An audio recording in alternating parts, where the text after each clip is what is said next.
நீர் இல்லாமல் உயிர்கள் வாழ முடியாது. ஆனால் உயிரைக் காக்க வேண்டிய நீரே இன்று மாசுபட்டு வருகிறது. நாம் குடிக்கும் பயன்படுத்தும் நம்பி வாழும் நீர் பாதுகாப்பாக இருக்கிறதா? தொழிற்சாலை கழிவுகள், வீட்டு கழிவுநீர், பிளாஸ்டிக் குப்பைகள் மற்றும் வேளாண் இரசாயனங்கள் இவைகள் ஆறுகள், ஏரிகள் மற்றும் கடல்களில் கலக்கும் போது நீர் மாசுபாடு ஏற்படுகிறது. நீர் மாசுபாடு மனிதர்களுக்கு மட்டுமல்ல, மீன்கள், பறவைகள் மற்றும் பல உயிரினங்களுக்கும் ஆபத்தை ஏற்படுத்துகிறது. மாசுபட்ட நீர் வயிற்றுப்போக்கு, காலரா, டைபாய்டு போன்ற நோய்களை ஏற்படுத்தக்கூடும்.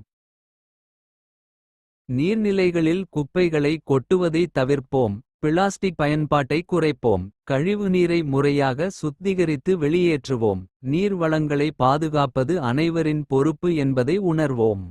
நீர் என்பது வெறும் வளம் அல்ல, அது வாழ்க்கை. இன்று நாம் பாதுகாக்கும் ஒவ்வொரு துளி நீரும் நாளைய தலைமுறையின் நம்பிக்கையாக மாறும்.